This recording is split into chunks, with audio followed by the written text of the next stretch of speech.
നമസ്കാരം. ഞാൻ ഇന്ന് പറയാൻ പോകുന്നത് ഗുണ്ടകളെ പറ്റിയാണ്. ഗുണ്ടകൾ. കഴിഞ്ഞ ദിവസം അലുവ അതുൽ എന്നൊരു ഗുണ്ട എതിരാളികളുടെ വെട്ടേറ്റ് മരിച്ചു. അതിന് ഒരു വർഷം മുമ്പ് ജിം രാജേഷ് എന്നൊരു ഗുണ്ട അലുവ അതുലും കൂട്ടരും കൂടി വീട്ടിൽ കയറി വെട്ടിക്കൊന്നു. അപ്പോഴാണ് ഈ ഗുണ്ടകളെ പറ്റി ഒരു കാര്യം പറയാൻ എനിക്ക് തോന്നിയത്. കേരളം ഒട്ടാകെ ഗുണ്ടകളുടെ വിളയാട്ടമാണ്.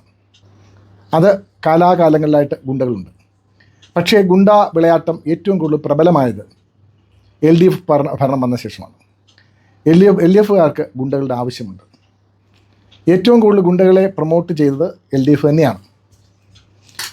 UDF BJP ഒന്നും ആ തരത്തിൽ കൂടുതൽ പോയിട്ടില്ല എന്നാണ് എൻ്റെ വിശ്വാസം.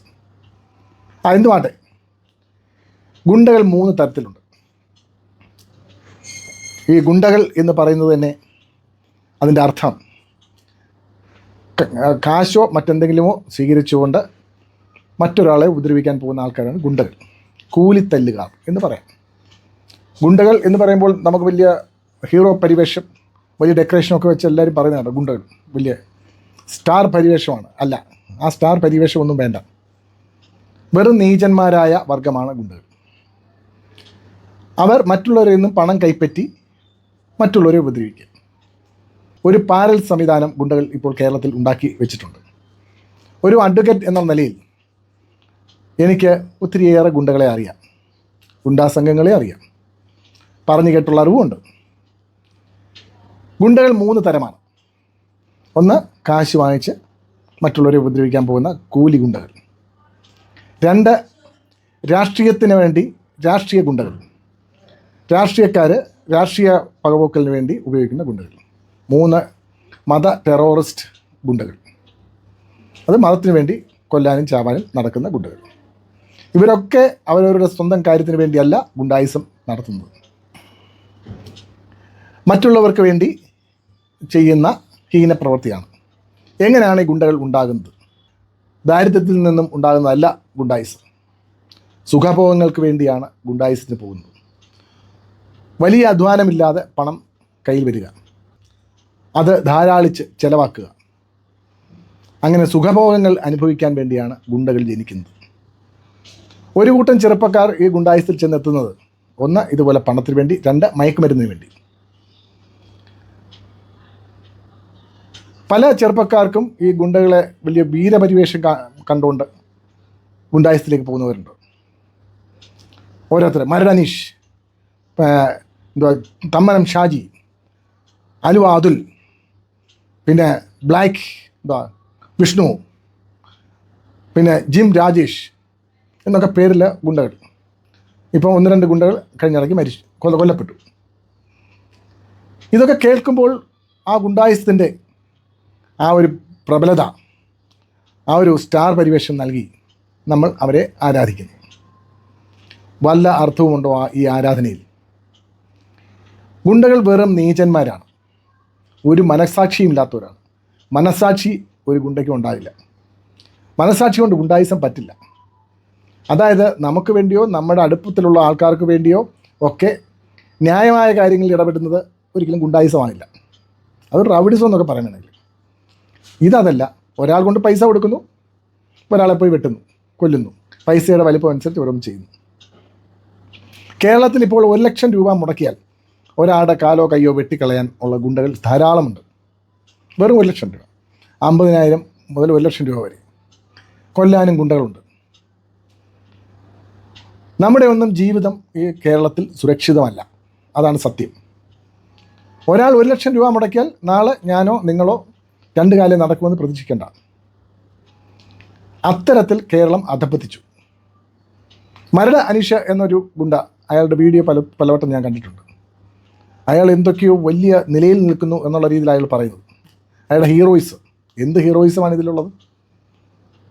മരട് അനീഷിൻ്റെ വീഡിയോ എടുത്തിരിക്കുന്നത് മറുനാടൻ മലയാളി ഷാജൻ സ്കറിയയാണ്. കുറച്ചൊക്കെ നീതിബോധം ഉണ്ടെന്ന് ഞാൻ ധരിച്ചിരുന്ന ആളാണ്. മരട് അനീഷിനെ വലിയ സ്റ്റാർ പദവിയിലേക്ക് എത്തിക്കാൻ വേണ്ടി അയാൾ വീഡിയോ ഇട്ട് മറ്റുള്ള ചെറുപ്പക്കാരെ കൂടെ ആ വഴിയിലേക്ക് കൊണ്ടുവരുവാൻ വേണ്ടി ശ്രമിക്കുന്നു. പക്ഷേ ഈ ഷാജൻ സ്കറിയയെ മാർക്സിസ്റ്റുകാർ കുമ്മിയപ്പോൾ ഒരു ഗുണ്ടായകളും അയാളെ സഹിക്കാൻ ചെന്നില്ല. അങ്ങനെയൊക്കെ ചെല്ലും എന്നുള്ള പ്രതീക്ഷയിലായിരിക്കും അദ്ദേഹം ഇതുപോലുള്ള വീഡിയോകൾ ഇടുന്നത്. ഗുണ്ടകൾക്ക് പ്രത്യേകിച്ച് ആത്മാർത്ഥതയൊന്നുമില്ല. അവർക്ക് കാശ്, പണം മാത്രമാണ് അവരുടെ ലക്ഷ്യം. പണം കൊടുത്താൽ, ഷാനസ് കരിയ കൊടുത്താലും KJ മനു കൊടുത്താലും ആര് കൊടുത്താലും ഗുണ്ടകൾ പ്രവർത്തിക്കും. പക്ഷേ അതിനൊരു അപകടമുണ്ട്. നമ്മളൊരാളെ ഒന്ന് വരുത്താൻ വേണ്ടി ഒരു ഗുണ്ടകളെ വിട്ടാൽ ഈ ഗുണ്ട ചെന്ന് ചെയ്യുന്നത് എന്താണെന്ന് പറയാൻ പറ്റില്ല. ഇപ്പോഴത്തെ സാഹചര്യം അനുസരിച്ച് ഗുണ്ട പോയി കൊന്നു വന്നാൽ നമ്മളും കൂട്ടുപ്രതിയാണ്, നമ്മളും പ്രതിയാകും, നമ്മളും അകത്ത് പോവും, നമുക്കും ജീവപര്യന്തം കിട്ടും. തെളിയിക്കാനൊക്കെ ഇപ്പോൾ വളരെ എളുപ്പമാണ്. ഇപ്പോൾ ആധുനിക സാങ്കേതിക വിദ്യകളൊക്കെ വെച്ച് തെളിയിക്കാൻ വളരെ എളുപ്പമാണ്. അപ്പോൾ ഈ ഗുണ്ടായിസം എന്ന പ്രവൃത്തി ഒരിക്കലും ആരാധനയോടെ കൂടി കാണേണ്ടുന്ന കാര്യമല്ല. ഇപ്പോൾ ഈ കരുനാഗപ്പള്ളിയിലുമൊക്കെ ഉണ്ടായ ഈ അലുവ അതുൽ കൊല്ലപ്പെട്ടു. അലുവ അതുൽ കൊല്ലപ്പെടും എന്ന് കേരള പോലീസിന് അറിയാമായിരുന്നു.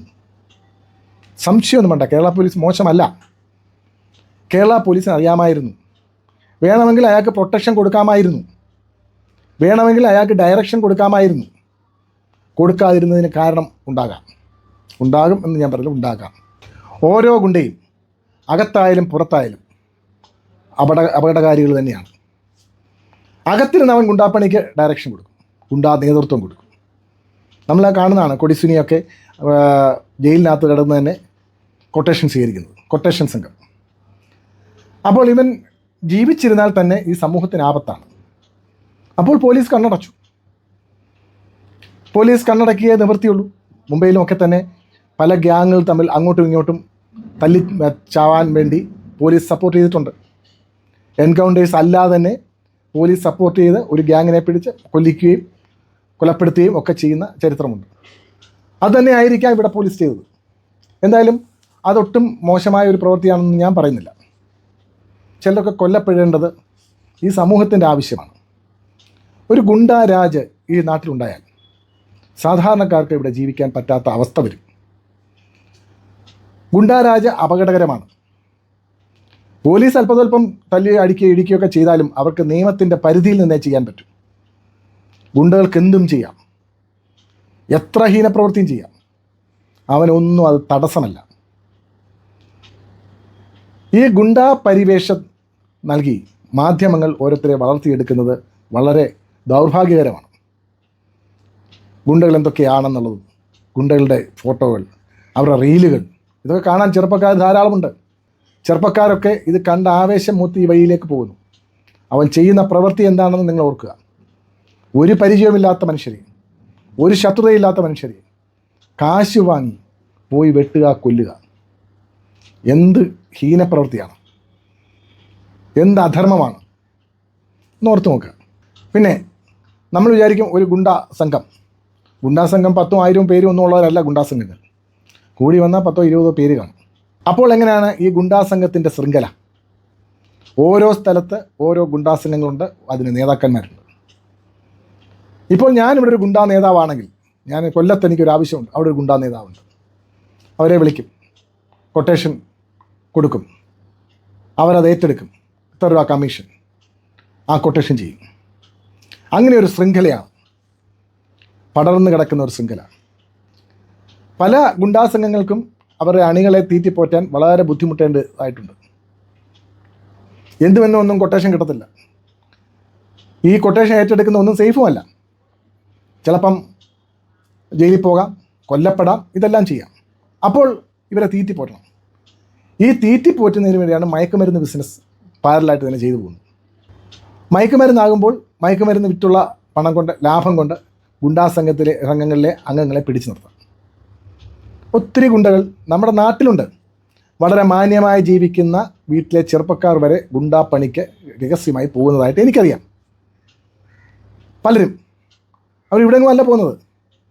ഇപ്പോൾ ഒരു കൊട്ടേഷൻ വന്നാൽ ഇവിടുന്ന്, ഇപ്പം കൊല്ലത്തൊരു കൊട്ടേഷന് പോവുക, ഇവിടുന്ന് കുറേ പേരെ കൊണ്ടുപോകുന്നു, അവർ പോയി ചെയ്യുന്നു. ഇവിടെ ഒരു കൊട്ടേഷൻ ഗുണ്ടാ പ്രവർത്തനത്തിനാണെങ്കിൽ കൊല്ലത്തുനിന്ന് ആൾ വരും, അവർ ചെയ്തിട്ട് പോകും. അതിൻ്റെ ഗുണം എന്തെന്നാൽ കൊല്ലത്തുനിന്ന് വരുന്ന ഒരാളെ ഐഡൻറ്റിഫൈ ചെയ്യില്ല, അവർക്ക് സ്വന്തമായി ചെയ്തിട്ട് പോകാം. ഇവിടുത്തുകാർ തന്നെ ഗുണ്ടാപ്പണിക്ക് പോയാൽ അവരെ തിരിച്ചറിയും, മറ്റേ തിരിച്ചറിയത്തില്ല. അങ്ങനെ ഒരിക്കലൊരു ശൃംഖലയാണ്. ഈ ഗുണ്ടാ സംഘങ്ങളുമായിട്ടുള്ള ബന്ധം നമ്മുടെ രാഷ്ട്രീയക്കാർക്ക്, പോലീസിലെ ഉദ്യോഗസ്ഥർക്ക്, വലിയ ധനാഢ്യന്മാർക്ക്, വലിയ ബിസിനസ്സുകാർക്ക് എല്ലാവർക്കും ഉണ്ട്. ഇല്ലാത്തത് നമ്മളെപ്പോലുള്ള ഈ കാശില്ലാത്തവർക്ക് മാത്രമേ ഉള്ളൂ. ഇവർക്കൊക്കെ ഈ ഗുണ്ടാ സംഘങ്ങളെ ആവശ്യമാണ്. ഈ ഗുണ്ടാ സംഘങ്ങൾ അക്രമം മാത്രം നടത്തുകയല്ല ചെയ്യുന്നത്, പലതരത്തിലുള്ള പ്രവർത്തനങ്ങളുണ്ട്. ഒരാളുടെ രഹസ്യം ചോർത്തുക, അല്ലെങ്കിൽ മറ്റെന്തെങ്കിലും കാര്യങ്ങൾ അയാൾക്കൊരു കെണിയുണ്ടാകുന്ന ഒരു സംഗതി ഉണ്ടാക്കി കൊടുക്കുക, അങ്ങനെയൊക്കെയുള്ള കാര്യങ്ങൾ. ഒരാളെ അപമാനിക്കാൻ തന്നെ ചില കാര്യങ്ങൾ ചെയ്യാം. ചില സ്ത്രീകളെ വെച്ച് ചെയ്യാം. ഇതിനൊക്കെ കൊട്ടേഷനുണ്ട്. ഇപ്പോൾ രാജ്ഭവൻ ഉണ്ണിത്താനെ ഒരു സ്ത്രീയുമായിട്ട് പിടികൂടി. അത് ഒരു കൊട്ടേഷൻ പരിപാടി തന്നെയായിരുന്നു. അവരുടെ പാർട്ടിക്കാർ തന്നെ ചെയ്ത ഒരു കൊട്ടേഷൻ പരിപാടിയാണ്, അല്ല ജനമിളകി വന്നൊന്നും ചെയ്തതല്ല. അതൊരു കൊട്ടേഷനായിരുന്നു.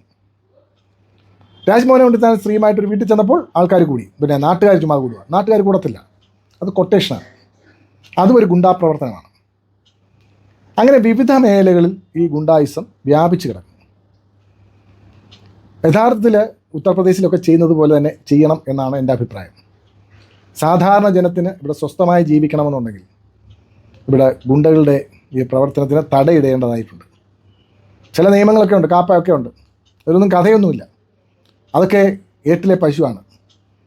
അവരെ കാപ്പ ചുമത്തി 2-3 മാസം മാറി നിൽക്കും, പിന്നെ തിരിച്ചു വരും പഴയ രീതിയിൽ തന്നെ. പിടിച്ച് ജയിലിട്ടാൽ പിന്നെ ജാമ്യം കിട്ടി വെളി വരും. ഒന്നുകിൽ ഇവരെ അകത്തിട്ട് തന്നെ ട്രയൽ നടത്തണം. ഒരു കൊലക്കേസിലൊക്കെ പ്രതിയായി കഴിഞ്ഞാൽ അകത്തിട്ട് തന്നെ ട്രയൽ നടത്തണം.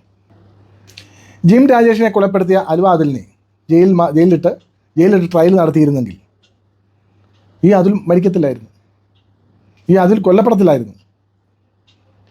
അത് കോടതികളും നിയമ സംവിധാനങ്ങളും ഒക്കെ അതിന് ശക്തമായി ഉള്ള പ്രത്യേക നടപടികൾ ഉണ്ടാകണം. ഒരു കൊലക്കേസിൽ പ്രതിയായി കഴിഞ്ഞാൽ അയാളെ വെളിവിട്ടാൽ അയാൾക്കൊരു ഗുണ്ടാ സംഘവുമായി ബന്ധമുണ്ട്, അല്ലെങ്കിൽ ഗുണ്ടായുസവുമായി ബന്ധമുണ്ടെങ്കിൽ അയാളെ ഒരു കാരണവശാലും വെളിയിൽ വിടരുത്. കാഷ്വലായിട്ടുണ്ടാകുന്ന ചില കൊലപാതകങ്ങളോ ചില തർക്കങ്ങളിൽ നിന്നുണ്ടാകുന്നതോ ഒക്കെ അല്ല ഇത് പറയുന്നത്.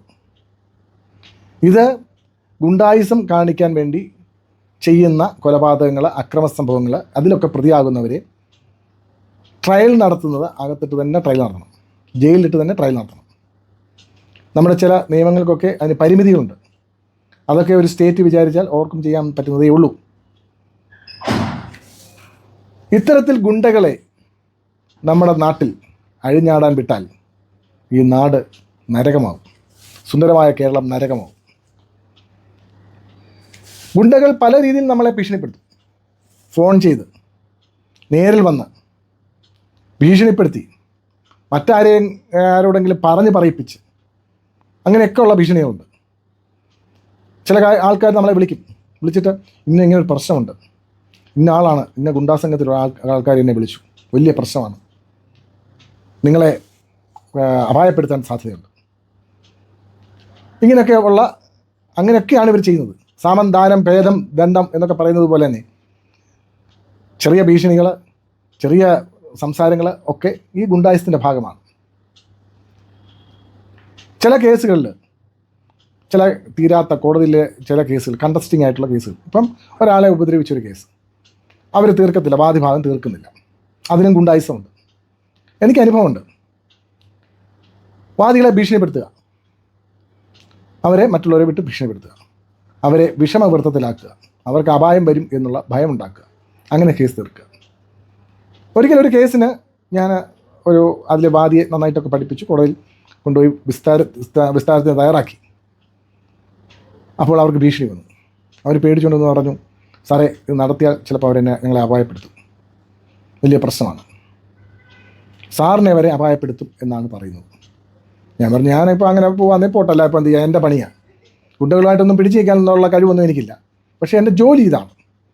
അതുകൊണ്ടിപ്പോൾ ആ ജോലി ചെയ്യുന്നതിൻ്റെ ഭാഗമായി കൊല്ലപ്പെടുവാണെങ്കിൽ അത് സഹിക്കാനേ എനിക്ക് പറ്റും. ഗുണ്ടകളെ പേടിച്ച് എനിക്ക് ജോലി ചെയ്യാതിരിക്കാൻ പറ്റത്തില്ല. അവർ അവസാനം കേസ് കോംപ്രമൈസായി, നക്കാപ്പിച്ച് എങ്ങാണ്ട് കൊടുത്ത് ആ കേസ് അവർ കോംപ്രമൈസായി പോയി. ഇങ്ങനെയൊക്കെയുള്ള പല തലത്തിലുമുള്ളത്. അതുപോലെ തന്നെ ഗുണ്ടകൾ ഇടപെടുന്ന വേറൊരു സംഗതിയുണ്ട്, പണസംബന്ധമായ കൊടുക്കൽ വാങ്ങലുകൾ. പണം ഒരാൾ കൊടുക്കാനുണ്ടെങ്കിൽ അവരെ പോയി ഭീഷണിപ്പെടുത്തി പണം വാങ്ങിച്ചു കൊടുക്കുക, ഇത്ര പെർസെൻറ്റേജ് അതിൻ്റെ കമ്മീഷൻ. അങ്ങനെയുള്ള ഗുണ്ടായിസം. അങ്ങനെ കോടതികളും പോലീസും ഒക്കെ ചെയ്യുന്ന പ്രവർത്തനങ്ങൾ പാരലായിട്ട് തന്നെ ഈ ഗുണ്ടകൾ ചെയ്യുന്നുണ്ട്. അവർ കാശും ഉണ്ടാക്കുന്നുണ്ട്. അതൊക്കെ നിയമപരമല്ലാത്ത മാർഗത്തിലൂടെ ഭീഷണിപ്പെടുത്തിയും ദേഹോദരം ഏൽപ്പിച്ചും ഒക്കെയാണ് ചെയ്യുന്നത്. യഥാർത്ഥത്തിൽ ഈ ഗുണ്ടാ പ്രവർത്തനം ആർക്കാണ് അപകടം? സാധാരണക്കാർക്കാണ്, സ്വാധീനമില്ലാത്തവർക്കാണ്, രാഷ്ട്രീയ പ്രബലതയില്ലാത്തവർക്കാണ്. സാധാരണക്കാർക്ക് ഇവിടെ ജീവിക്കാൻ പറ്റാത്ത അവസ്ഥയാണ്. അതുകൊണ്ട് ഈ ഗുണ്ടായിസം അവസാനിപ്പിക്കാൻ നമ്മൾ ഓരോരുത്തരും ചിന്തിക്കണം. ഓരോരുത്തരും അതിൻ്റെ ഈ സന്ദേശം പല്ലിലേക്ക് എത്തിക്കണം. നമുക്കങ്ങോട്ട് ചിന്ത പകരണം. ഗുണ്ടകളെ ആരാധിക്കരുത്. ഗുണ്ടകൾ ആരാധ്യാപുരുഷന്മാരല്ല, വെറും ഹീന ജന്മങ്ങളാണ്, ക്രിമിനൽസാണ്, കുറ്റവാളികളാണ്. അവർ ചെയ്യുന്നത് നീചത്വമാണ്. അവരെ ആരാധിക്കുന്നത് പോലും നീചത്വമാണ്. നല്ലൊരു നടനെ ആരാധിക്കാം, നല്ലൊരു ഗായകനെ ആരാധിക്കാം, നല്ലൊരു നർത്തകനെ ആരാധിക്കാം, നർത്തകിയെ ആരാധിക്കാം, നല്ലൊരു എഴുത്തുകാരനെ ആരാധിക്കാം, ഒരു കവിയെ ആരാധിക്കാം. അവരുടെയൊക്കെ പോസിറ്റീവ് കഴിവുകൾ കൊണ്ട് അവർ ഉന്നതങ്ങളിൽ എത്തുന്നവരാണ്. ഇവരൊക്കെ നീചത്വം ചെയ്ത് കാശുണ്ടാക്കി ദുഷ്കീർത്തി ഉണ്ടാക്കി മുകളിൽ വരുന്നവരാണ്. ഈ മരടനീഷിൻ്റെ ഒക്കെ വീഡിയോ കണ്ടിട്ടുണ്ട്. അയാൾ എന്തൊക്കെയോ പറയുന്നത്, ഞാൻ ഈ ലെവലിലെത്തിയത് ഞാൻ വളരെ കഷ്ടപ്പെട്ടാണ്. എന്ത് ലെവലാണ്? മറ്റുള്ളവരെ ദ്രോഹിച്ചും അടിച്ചും ഇടിച്ചും അല്ലെ കൊന്നും ഒക്കെ ലെവലിലെത്തി. ഇതൊക്കെ എടുത്ത ആ ഷാജൻ സ്കറിയായോട് എനിക്ക് അടങ്ങാനാവാത്ത പുച്ഛമാണുള്ളത്. ഷാജൻ സ്കറിയയുടെ വീഡിയോ ഒക്കെ ഞാൻ കാണാറുണ്ടായിരുന്നു. പക്ഷേ ഇത് കണ്ടതിൽ തന്നെ അയാളോട് എനിക്ക് പുച്ഛമാണ് തോന്നിയത്. നന്ദി, നമസ്കാരം.